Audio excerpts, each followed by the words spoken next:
Oh, what an adventure! Get lost with Google Maps.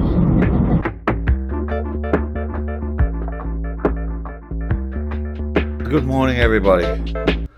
Alright, I just crawled out of the trailer. I've just been laying stuff out and cutting wire lengths, ready for lugs and bits and bobs.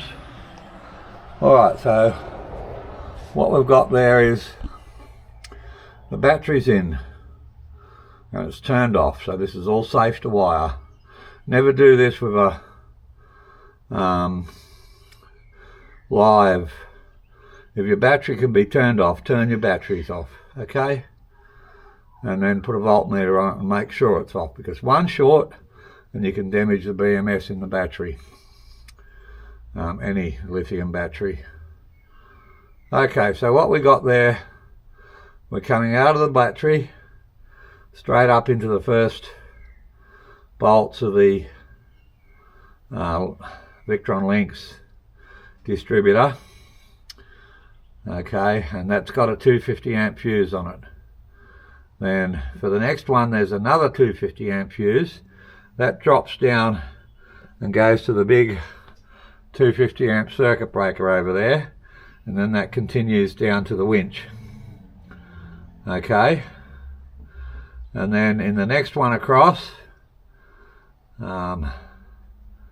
there's a 25mm going into the small distribution block, and then from the small distribution block there's a 10mm squared positive and negative going to the small fuse block, and out of that fuse block there's a 6mm coming across to power the switches, and out of the distribution block comes a 16mm squared cable which will carry easily 96 amps all day every day. That's going to come across here and it's going to power the battery remote, because we've got 3 Anderson plugs on that, and that's having a 100 amp fuse at this end, and on this end there's a 60 amp inline fuse.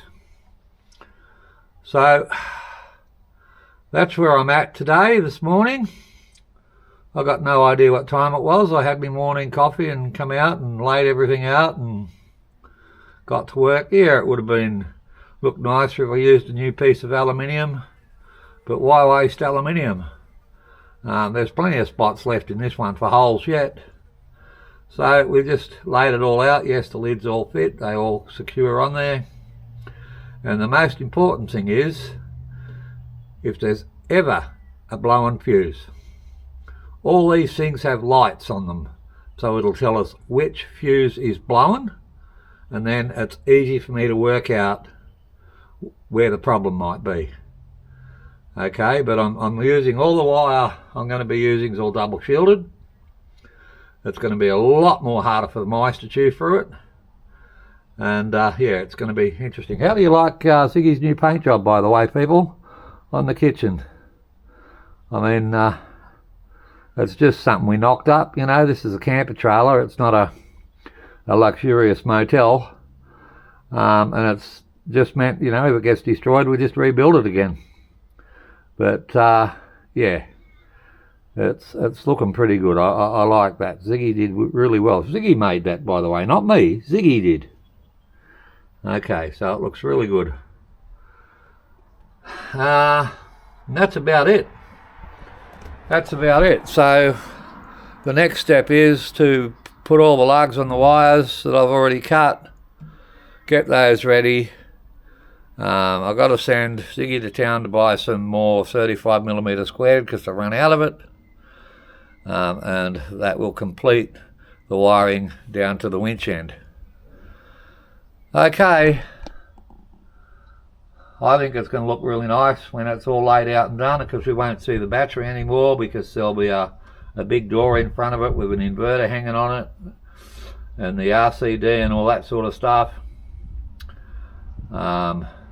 But all Ziggy has to do is pop up here on the step, if nothing will turn on, and just have a look over there and see which lights are on.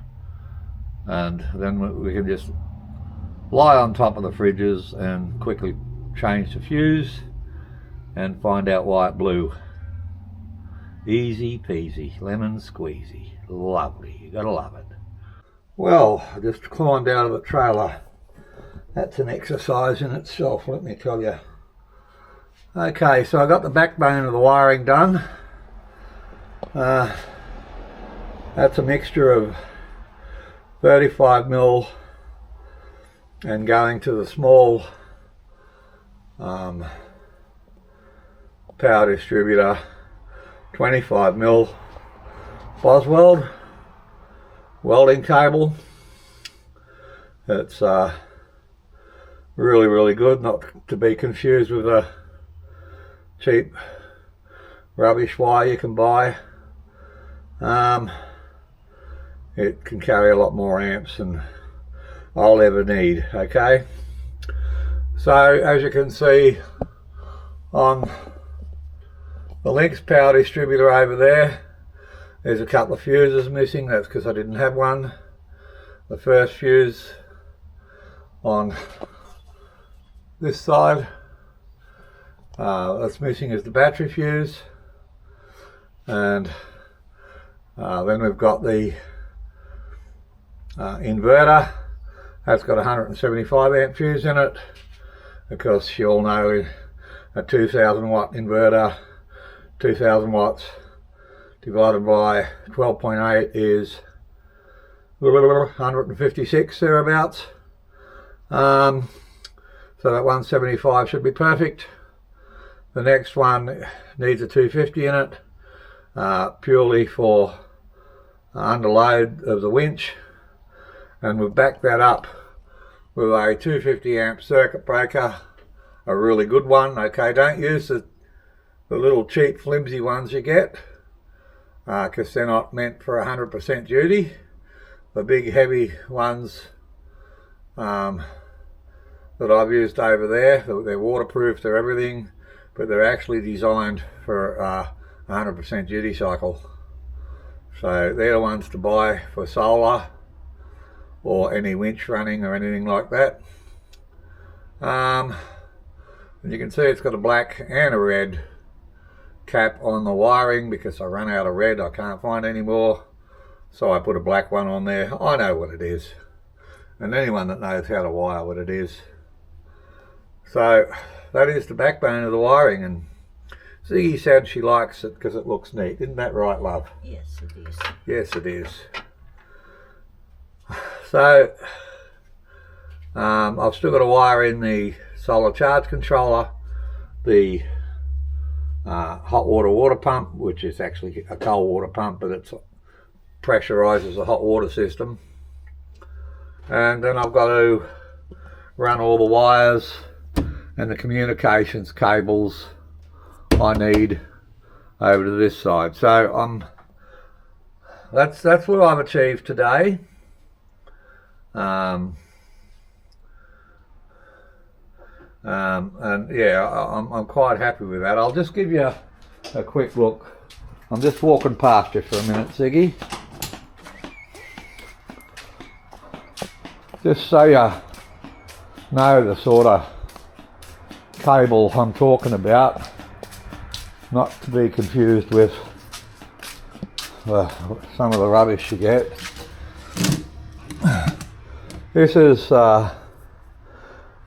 really heavy, double insulated, flame retardant copper welding wire, extremely flexible, and those of you that have followed me for a long time know that that's what I use. That's a piece of 35, that's a piece of 25. That's what I've got left. Excuse me. And it's been a cloudy, overcast day all day. Alright, I hope you've enjoyed this video. Keep safe everyone. Bye for now.